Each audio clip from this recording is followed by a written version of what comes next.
Daruba girl. La la la la, la la la la. It's time now for the Rescue Rewind by Stray Rescue of St. Louis, where underdogs are saved from the streets of St. Louis and given a second chance. Brought to you by Second Chances Resale Shop. Now, here is the CEO, Cassidy Caldwell, and rescuer Donna Lockman of Stray Rescue. Hello, St. Louis. We are so excited about our show today. We have a lot of special guests, and really the whole point of today's show is the journey. So every time that Stray Rescue rescues a dog, whether they are transported from rural Missouri or another state, or they are rescued off the streets by our rescuer, Donna Lockman, so many hearts and hands go into saving each one. And a lot of times we talk about just the rescue, but today we're going to take you on the entire journey of a very special dog you might remember. But first, I would like to introduce Cassidy and Donna. We're so happy to be back. We're not going to leave you. We're here again. Whether you want us to leave or not. Exactly, absolutely, Donna, yes. So a lot of the calls that come in, our phones ring off the hook, and we have a team called the Rescue Dispatch Team. And so, Donna, why don't you tell us about them a little bit? Well, they are kind of the first to, get the information about the animal in need. And it can be anything from, a highway call to a dog that's injured that showed up to just a dog roaming. I mean, we've even gotten calls where people are like, I'm afraid to leave my house because a stray dog showed up on my porch. And, it's both ends of the spectrum, from injured to just roaming, and puppies and adults and older dogs and everything. And so as the dispatch, they need to decide, or they do decide, first of all, which calls that they're in within our dispatch area, and that, based on how full we are, medical emergencies always come through. So sometimes roaming dogs, we will have to refer them to other resources, which we do have a lot of resources on our website, which is nice. There is a listing of other areas and groups that could possibly help. So that's kind of the first decision to be made, and then they put that into our rescue dispatch number, and it feeds out to a bunch of us. And then Cassidy pretty much decides, let's do it. She says, give me that baby. And I say that a lot and often. Right. Yes. As you should be. Yes, absolutely. That's right. So, Cassidy, tell us who's here with us today, this unsung hero of Stray Rescue. Well, I have the complete honor and privilege to introduce you to Marianne today. Oh, I thought you were going to intro Jumbo Jack. He's next. Marianne has been with us for over 15 years, Marianne, right now? Almost 20. Almost 20 years? Yes, 2001. Okay, so a little over, yeah. First of all, she may need her own radio show, and she needs to write a book, I'm thinking. I mean, everything you've heard and all the phone calls. Yes. And let's just be honest, Marianne, you hear everything from an easy phone call of a stray to people completely hysterical. Yes. Right? Yes. So just kind of give us a look at your day, just give us your thoughts. Well, no day is the same. Every day is different, and every call is different. The phone, as soon as we open, the phones are ringing, and we're getting calls about stray dogs, and I also want to include stray cats also. And the meow meows. Yeah, and the meow meows. Can't forget the kitties. But yeah, it's any day from, like Donna said, there's a stray dog in my area, or, oh my gosh, I just saw a dog hit by a car, and we try to get as much information as possible. It's almost, some of the calls are pretty much, we're like 911 operators, because the people are hysterical. You are a 911 yes, operator for animals, Marianne, hands down. Not to interrupt you, but no, yeah. You are, well, and I want to give you props for that. You are a 911 operator for animals. Okay, Animal 911. Absolutely, yes, absolutely. Yes. So we, have tried to calm them down so we can get the information, because if they're hysterical, and they're crying a lot of the times, we can't get the information so we try to calm them down, get as much information as possible. Where's the dog located, or the cat, and an address. We always need an address. Some people don't know, but please give us an address. And then we assess the situation. And if they can, we like to get them to send us pictures so we can see exactly what we're going into, and then forward all that information along to the dispatch team, and send everybody out, and hopefully things turn out okay. Absolutely. And you really have a tough job, because you can walk in here and literally get 100 phone calls in 2 hours, right? Oh, yes. And yes. of course we would want to save them all, but we don't have the capacity to take every stray. So what's sort of your guideline of this is where I am going to dispatch this way, and this is one that the team needs to know about right now, and let's get out there on the street and make it happen? Yeah, like the ones where they say they're hit, injured or hit by a car, things like that. Those are the ones we send. Like if somebody says, "Oh, this cute dog just wandered up on my porch. It's got a collar and tags." It's like, okay, that's obviously somebody's dog who got out of their yard. Can you hold on to the dog and maybe contact another, or get somebody out there to scan the dog or cat for a chip, and get them back to their owner. So those we don't normally pass along. We send them, other resources and try to get somebody else to come. Obviously, it's, somebody's pet. Right. And then a lot of times, Marianne, you'll get a phone call back and say, "Oh my gosh, I actually walked around the neighborhood," or "I put up signs," or "I went in the next door and I posted Yes. the photo." So there's so many other things, There's so many ways people can help if a dog wanders up on their porch before they call a rescue. So many We're awful. ways. There's so many ways Yes. you can try to get them back home. Absolutely. Their families are panicking. Absolutely. Yes. And there's so many people in the area that actually have microchip scanners. So if you post on your next door or on a Facebook group or whatever, say, "I found this dog, I'm in this area. Oh, I've got a scanner. I can come out and help scan for you." That way the dog doesn't have to even go to a shelter or anything like that. They can go straight home to their families. And please microchip your pets. Please, microchip is so important. It just allows us to get them home so much faster. Yes. So much faster. Yes. Okay, so when you get the ones that are the hit by cars, the gunshots. Oh, we get how many gunshots you get, Marianne? I mean, sadly, too many. Too many. Right. I mean, can't remember the last week we've gone where we didn't at least get 2 or 3 calls about a dog being shot. Well, we just got in 2, 3 this past week. Oh, absolutely. Yeah, Sadly, we're just so we get a lot of those, unfortunately. Just dog fighting and just bait dogs, and the ones just like we just got the other day that were just covered in mange and just hairless and scabby, and those kind of calls. And when they send those pictures and we can really see the condition that they're in, it's like that's what we send those out right away. Well, let's talk about a phone call. Actually, I just think is really cool, and some people may not, but I think it's really cool. You got the phone call yesterday, and the dog that Donna found on the highway. Yes. That Good Samaritan. Yes. What did they give you that was key? The mile marker. Mile marker. I don't know why that gives me goosebumps, but you see, that to me, I was like, oh my God, that person, Yes. they understood the mission and they understood the assignment. Yes. So I would just if that person is by any chance happen to hear us today, great job. Yes. Great job. Because Donna was able to find that baby, no problem. Yeah, we pulled over. I mean, it literally was right at that mile marker. And highway calls especially, the more information. I realize most people are doing 60 and 70 miles an hour, and you see the dog, and you're like, oh, my God, where was I? And they have to be safe, too. Right. Yes. Yes.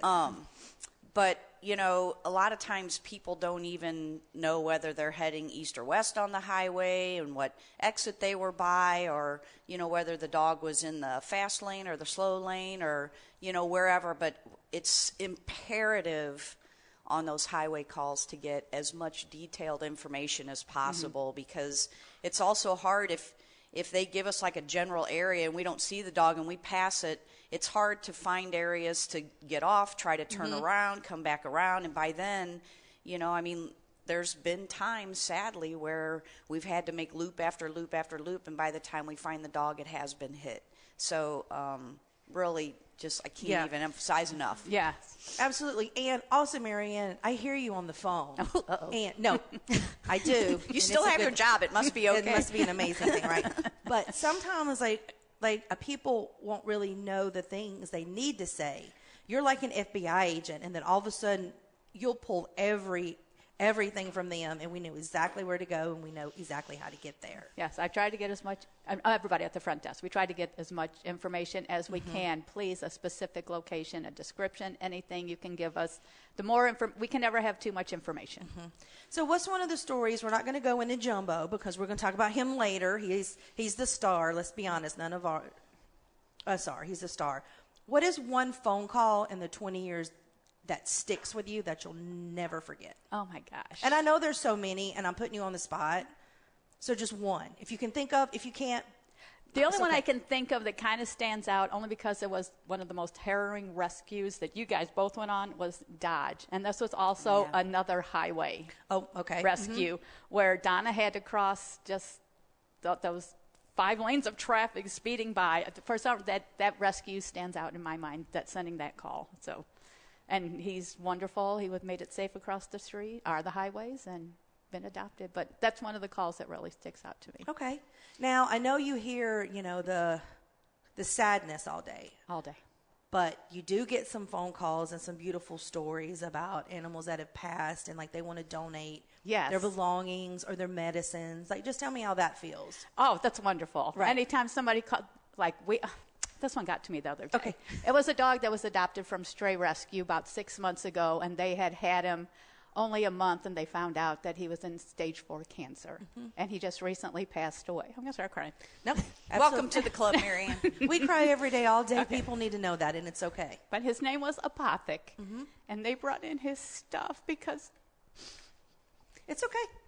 Take your time, Marianne. Absolutely. Cassidy's used to having to film. Because this usually happens to me. Okay. They kept the things that were most special to him, but they wanted to give back to Stray Rescue because of the care we had given him. So they brought in some of his favorite toys and treats and his medicine that he had. And they said once they're ready again, they'll come back to Stray Rescue.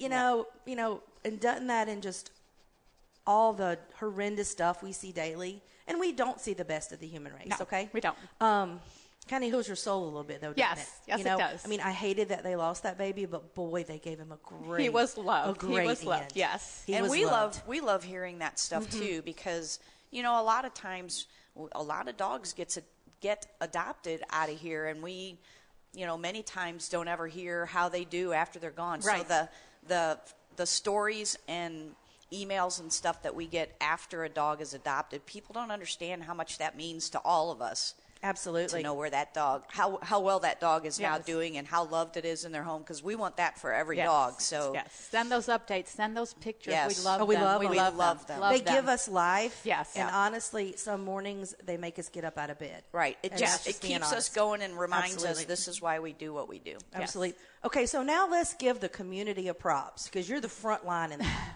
Whenever we put a plea, like when we had distemper, when we put pleas, we need pee-pee pads, or we need whatever. Yes. Okay. Tell us what your lobby looks like, Marianne. Oh my God, you can't. Sometimes you can't even walk in the door. The response from the community when we need help, I mean, they're there 110%.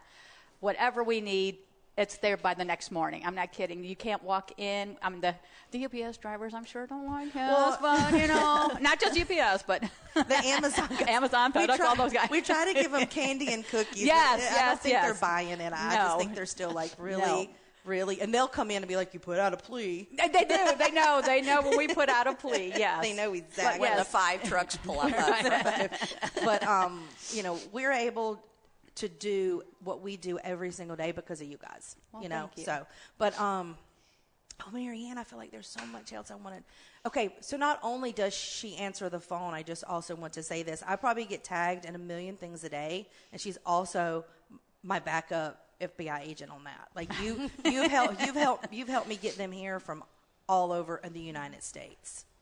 Well, I love doing that, But I love doing that. Well, you're absolutely amazing at it. Well, thank you. Thank you. So we would love to have you back on the show because you're amazing. And so today what we wanted to do was start with our rescue dispatch team and sort of walk you through the entire journey of one animal. So first a call comes in, or Cassidy's tagged in a post. And so today we want to talk to you about a very, very special dog named Jumbo Jack, and we when we come back, we're going to introduce you to Julia. She's our clinic director, and she's amazing. Amazing. Well, yeah. Amazing. Yeah. I got you know what, guys? I can't even remember. I don't know if it was a text. I don't know if it was a Facebook message. I got a message, though. We wanted to do a dog that you guys might remember from our social media. Jumbo Jack is one of our most well-known rescue dogs ever. He is famous. Yes. Like, he came here in a limo today. He has an agent and a really handsome handler over there. So but I mean, he was literally a miracle. I mean, so I'm just going to go in real quick before the break. We literally, I got a text, a message, and they said that they had a dog that had been on their property and it was shot. It was shot in the face. It had been shot for at least over 2 weeks, they said. I'm 99% sure it had been shot probably for 4 weeks by the time I got here. He was in bad shape. So, of course, I said, let's take on the case. And then the baby got here, and then it met our amazing medical team. And you're actually going to talk to Julia. She is she's in charge of the team, so she'll be on the second half, and we're going to have lots of good questions to ask her. It's amazing to see when we bring a dog in that's so injured, and the team is already in the middle of other surgeries, and they have patients, and our clinic is bustling. And we walk in with an injured dog, and they just drop everything, and it's a well-oiled machine. And sadly, that can happen every day. 7 days a week. Where pretty much does. It does. Where they think they're going to have a really nice flawless day, and then I'm like, hey guys, I got a dog coming in shot or a dog coming in stabbed, and they don't skip a beat, So we're going to speak to Miss Julia, and then we're also going to have the honor of speaking to the foster who got him to a point that honestly nobody thought he could get to. And we'll be right back. Thank you. Thank you. La la la la. And now back to the Rescue Rewind with Stray Rescue of St. Louis, CEO Cassidy Caldwell, and rescuer Donna Lockman on the Big 550 KTRS. Okay, and we're back, and I want to introduce you to Julia Gabbert, our clinic director. Hi, Julia. Hi.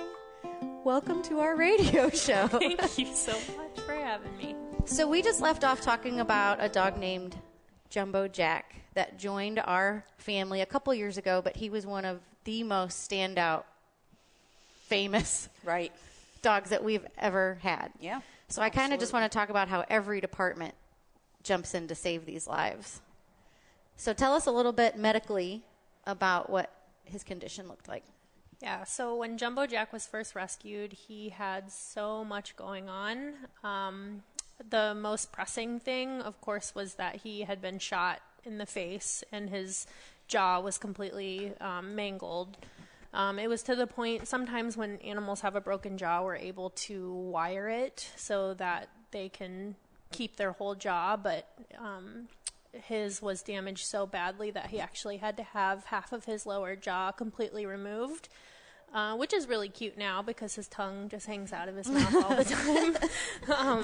But at the time, obviously that was a very serious thing that was going on. And the injury was old enough that it had been weeks where he had this injury that wasn't getting medical attention, so he wasn't able to eat. And so he was extremely, extremely skinny when we first got him too. And he was just in such bad condition. He was also had severe heartworms, which we had to treat as well, but that came much later. But yeah, he just had so much going on, but he was also just so sweet and just had, the spark in his eye still that we knew that we couldn't, there was no giving up on this dog. We had to just do whatever was possible to fix him. So after that amount of time, too, Julia, is infection obviously a concern as well? Yeah, it was really badly infected also, which can complicate surgeries, too, because, you can't, if there's necrotic tissue and, a lot of infection, that makes placing incisions really difficult, too. So, yeah, there was a lot going on with that, too. But yeah, he got his surgery, and of course, when you're recovering from having a jaw removed, you can't immediately jump back into eating, so he had to have a feeding tube placed. So he had a feeding tube on his belly that went straight into his stomach, and he needed weeks and weeks of tube feedings, which our amazing staff here, some of the people who work upstairs and do administrative stuff and fundraising and stuff, really took the lead on doing the tube feedings for weeks. Right, because the clinic is constantly dealing with emergency surgeries every single day. And tube feeding him took sometimes 2 to 3 of us to do it, actually. And over 30 minutes each time. Yeah, because he, with being a big dog and going with even though we were using big syringes to do it,